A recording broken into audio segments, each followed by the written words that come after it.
Muito bem, meus irmãos, nesse momento eu quero compartilhar com você uma dose de fé da palavra de Deus que se encontra no Evangelho de Jesus, segundo escreveu Mateus capítulo 9, continuando do assunto que a gente parou ontem, versículo 37 e 38 diz assim: Jesus disse aos discípulos: a colheita é grande, mas os trabalhadores são poucos. Orem ao Senhor da colheita, peçam que Ele envie mais trabalhadores para os seus campos. É importante a gente entender que Jesus veio com uma missão, e a missão são as pessoas. A missão do reino de Deus é alcançar os corações com a mensagem da palavra. Todas as coisas que Deus fez pelo poder da sua palavra. Ele criou tudo que existe dizendo haja luz, porque existe vida, poder de criar coisas na palavra de Deus. Ele traz à existência aquilo que não existe e pelo poder da sua palavra dá vida aos mortos e traz à existência coisas que não existem. Assim será a palavra que sai da minha boca, ela não voltará para mim vazia. Então, Jesus disse que a colheita é grande. Existe muito trabalho na obra de Deus. A obra de Deus, eu sempre falo, a obra de Deus são as pessoas. A colheita é grande, mas os trabalhadores são poucos. E aí ele diz aos discípulos: orem ao Senhor da colheita. Orem, porque a obra ela é de Deus, ela não é do homem. E tudo que Deus faz, Deus sustenta. Os ministérios, as pessoas, como diz o Salmo 24, versículo 1, do Senhor é a terra, a sua plenitude, o mundo e aqueles que nele habitam. A igreja pertence a Deus. Homem nenhum pode pensar ou pode, em algum momento da sua vida, achar que ele é dono da igreja, que ele é dono das pessoas, que as pessoas pertencem a ele. Não. Deus nos confia as pessoas. Ele nos confia o ministério, Ele nos confia as vidas, Ele nos confia a sua obra, mas tudo pertence a Ele. Nossa vida é dele, nossa vida pertence a Cristo. E existem inúmeras palavras, versículos, citações nas Escrituras que declaram essa verdade. O rebanho é de Deus. Ele que deu a vida pelas suas ovelhas, mas Ele nos colocou como mordomos do seu reino. Ele nos colocou como o servo, aqueles servos. Ele nos chamou para cuidar do seu rebanho, para cuidar da sua obra. É interessante a palavra de Deus, quando Jesus ele vai de encontro a Pedro. Depois que Jesus ele ressuscitou, Jesus teve que ir até Pedro, porque Pedro tinha negado Jesus, ele ficou entristecido e voltou à velha vida, voltou à vida de pesca. E naquele momento que Jesus vai até Pedro novamente, depois de ressuscitado, Jesus chama Pedro e pergunta para ele: Pedro, você me ama? E Pedro disse: sim, Senhor, eu te amo. Então Jesus disse: apacenta as minhas ovelhas, os meus cordeirinhos. E Jesus pergunta segunda vez para Pedro: você me ama? Pedro diz: Senhor, sim, eu te amo. Jesus diz: então apacenta, cuida das minhas ovelhas. E pela terceira vez, Jesus pergunta: Pedro, você me ama? E Pedro, entristecido por Jesus perguntar pela terceira vez, ele disse: Senhor, o Senhor sabe de todas as coisas e o Senhor sabe que eu te amo. E Jesus disse: então cuida, apacenta, guia, conduz as minhas ovelhas. E naquele momento, Pedro, ele de certa maneira se tornou uma das pessoas mais importantes, o guia ali da primeira igreja, da igreja do primeiro século. É importante a gente entender isso, porque a obra de Deus, ela é feita por amor. Nós precisamos amar as pessoas, nós precisamos amar a Deus para poder amar as pessoas, e amar as pessoas para saber que de verdade a gente ama a Deus, porque não tem como eu dizer que amo a Deus se eu não amo as pessoas. Jesus ele confiou algo para Pedro, que era que aquelas pessoas, aquelas ovelhas que ele tinha ganhado, elas não ficassem desamparadas, elas não ficassem sem cuidado. As pessoas precisam ser cuidadas. Nós fomos feitos para cuidar uns dos outros. Quando Deus fez o homem lá no Éden, Deus disse, um certo dia, Deus olhou para ele e disse: não é bom que o homem fique só.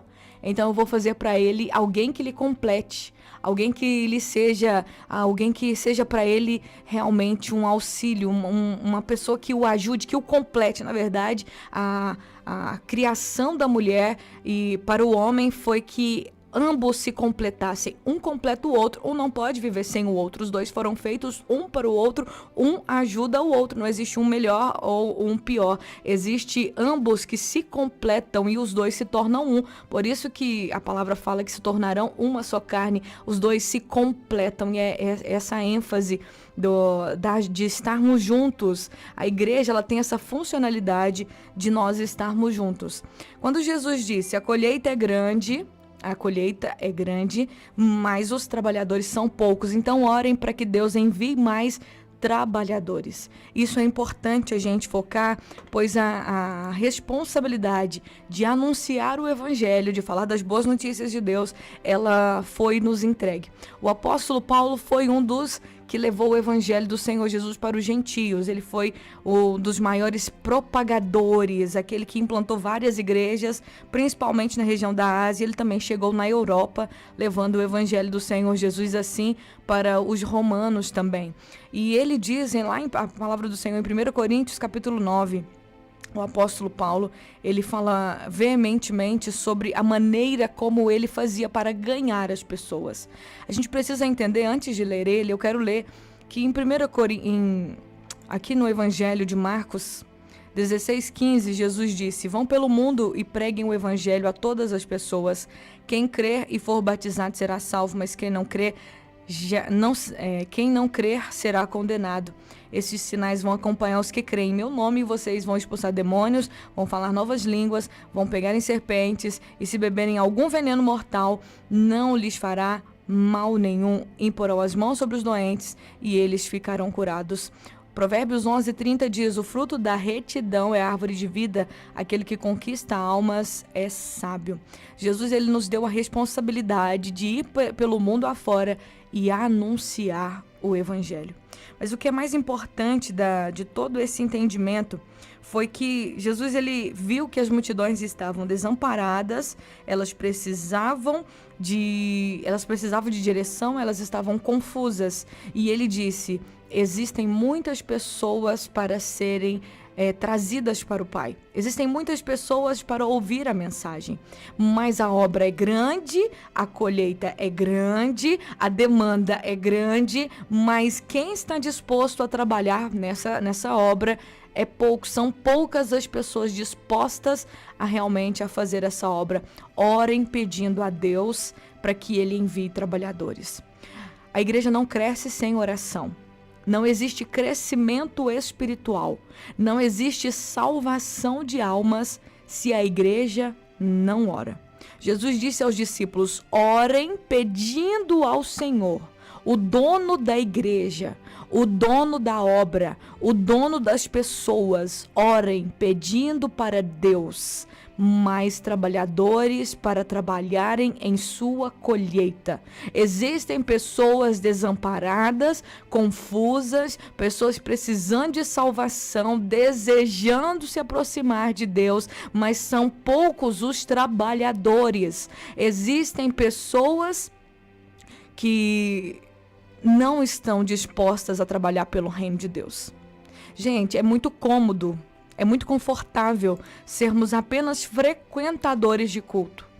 É muito confortável, é muito fácil sermos apenas membro de uma igreja e fazermos parte do louvor, e fazermos parte da coreografia, e fazermos parte do ministério de socorro, e fazermos parte disso, daquilo, ou apenas ser aquele crente que dizima, apenas aquele crente que oferta, apenas aquele crente que vai na igreja aos domingos. Mas não é para isso que Jesus nos chamou. O evangelho, ele salva, ele opera milagres, ele transforma as nossas vidas para que através da nossa vida, outras vidas também sejam alcançadas pela obra de Deus. Irmã Poliana, eu não tenho dom, eu não sei pregar, não, eu não tenho dom para poder ganhar almas. Gente, ganhar almas não é dom. A gente só tem que testemunhar. Nós temos que nos dispor a trabalhar no reino de Deus. Existem pessoas que vão impactar a vida de 10 pessoas. Se você conseguir impactar a vida de 10 pessoas durante a sua história, tá ótimo. Existem pessoas que Deus chamou para impactar a vida de 100 pessoas. Existem pessoas que vão impactar, que têm realmente um chamado para impactar a vida de 1000 pessoas. Existem pessoas que têm o chamado para impactar a vida de 100 mil, de 1 milhão, de 3 milhões, de 10 bilhões de pessoas. Mas existe cada um de nós, diz a palavra, que Deus nos deu um dom, Ele nos deu um chamado, Ele nos chamou para que nós possamos fazer a obra de Deus. Só que a obra de Deus, ela não cresce, gente. Os trabalhadores não são levantados. Os trabalhadores não são capacitados sem a oração. Nós precisamos orar. Hoje eu estava ali conversando com o pessoal aqui da Rádio, a Silvia. A gente estava falando sobre os tempos antigos, 15 anos atrás, 20 anos atrás, 30 anos atrás, quando a igreja orava de verdade, quando a igreja fazia vigílias de oração de verdade, joelhinho no chão e orando 2, 3 horas. 15 anos atrás era 2 horas direto que a gente orava, cantava alguns louvores, ministrava uma palavra, voltava depois pro joelho, 2 horas direto, ajoelhado, clamando a Deus, orando. Só que 15, 30 anos atrás era mais difícil ainda, a oração era mais intensa ainda, porque eu já ouvi falar das vigílias do pastor Generoso aqui das Assembleias de Deus em Nova Serrana. Eu já ouvi falar das vigílias do pastor Generoso, que sentava lá, ajoelhava, entrava na vigília 10 horas da noite e levantava só 7 horas da manhã, a noite inteira de joelhinho dobrado no chão, clamando a Deus. E a igreja crescia ou não crescia? Havia poder ou não havia? Milagres aconteciam ou não acontecia? Claro que aconteciam. Vocês acham que a gente está nesse tamanho hoje? O evangelho se expandiu tanto no Brasil, cresceu tanto, por quê? Mas o inimigo sempre vai arrumar uma maneira de tentar parar a igreja. Jesus disse que as portas do inferno não prevalecem contra a igreja, que o que a igreja ligar na terra será ligado no céu. Então a gente tem que tomar cuidado, muito evento, muitas coisas, muitas coisinhas, e a igreja não para orar junto.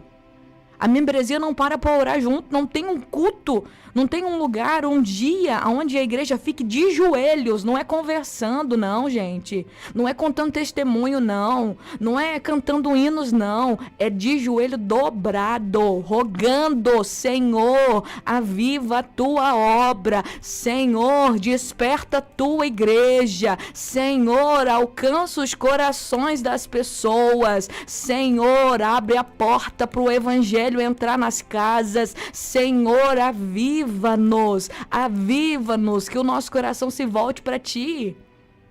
Nós precisamos parar. Gente, que geração é essa que a gente está vivendo? Que tempo é esse que a gente está vivendo? A gente precisa voltar para a oração. E a oração da igreja, a oração em conjunto, porque a oração da igreja, ela tem poder.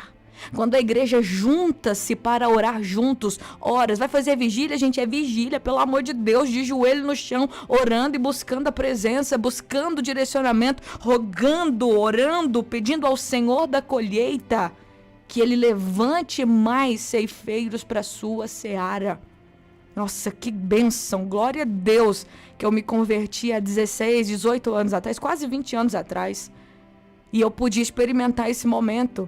Só que eu desejo e eu oro com todo o meu coração para que Deus desperte novamente o nosso coração, nos desperte nesse tempo, para que a gente possa fazer a diferença e cumprir o nosso papel de fazer o nome de Jesus conhecido e as boas novas de Deus anunciadas a esse mundo. A igreja não cresce sem oração. A igreja não desenvolve sem oração. A igreja não vai crescer se ela não orar. Jesus, o ministério dele era extenso, era grande, mas Jesus estava sempre em oração. Ele ensinou aos discípulos: orai, orai, vigiai, orai. Peçam e vocês receberão, busquem e vocês encontrarão. Tudo que vocês pedirem ao Pai, se vocês crerem, vocês vão receber. Então a igreja não cresce, meu querido, minha querida. Amado pastor e líder espiritual, você que é líder de grupo pequeno, de célula, você que é líder de louvor, seu ministério não flui, o ministério não flui, não existe unção se não tiver oração. O louvor não é abençoado se não tiver oração. A igreja não enche de pessoas se a igreja não ora junto. A gente precisa voltar para a oração. Nós precisamos voltar a orar junto, fazer vigílias, 24 horas de oração. Nós precisamos voltar a subir no monte, ficar horas lá clamando a Deus. Não é ficar contando testemunho e fazendo conversinha fiada, não.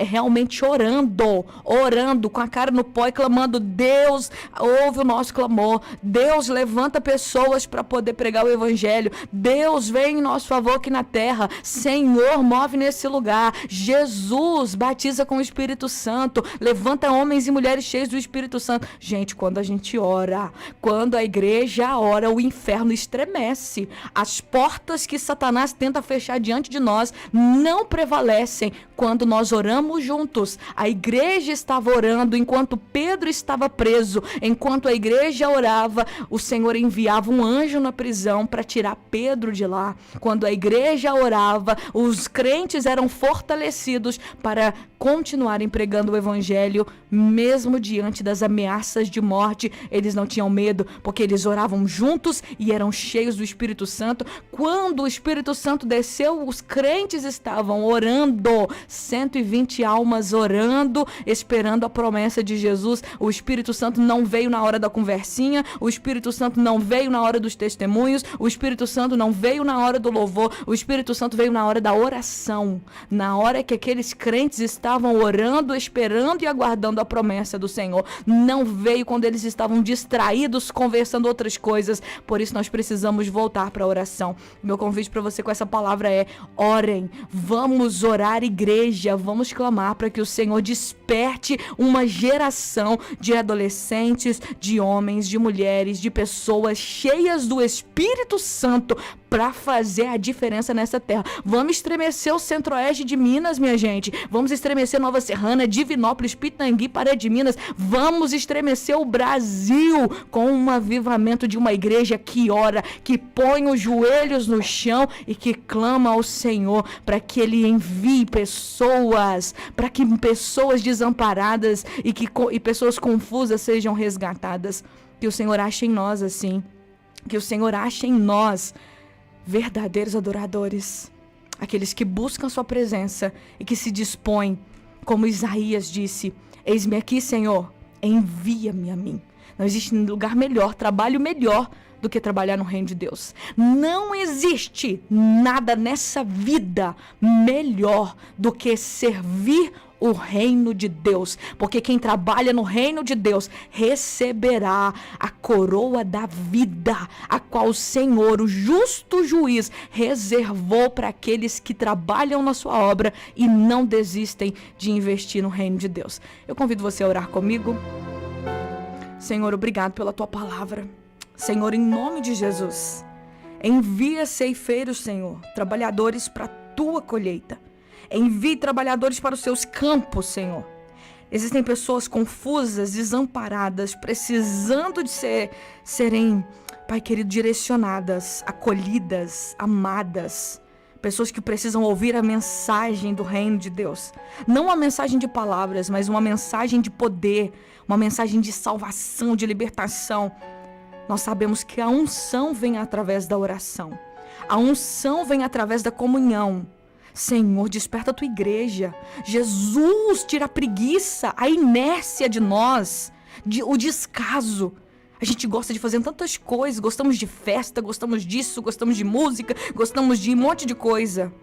Mas a gente esquece de orar.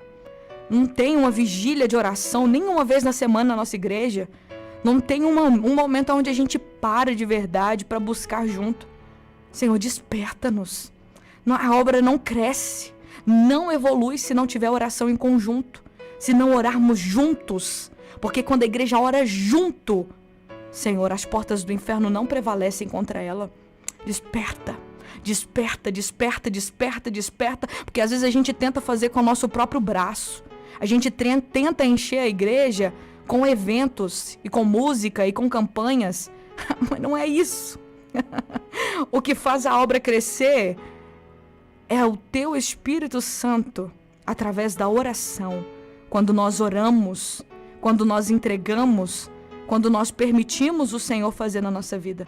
Senhor, move no meio do teu povo. Eu oro nessa tarde. Envie, Senhor, trabalhadores para os seus campos. Envie trabalhadores para os seus campos. Envie pessoas, levanta pessoas, homens e mulheres que sejam despertados agora para viver uma vida de oração. Em nome de Jesus é o que eu te peço e desde já te agradeço. Amém e amém.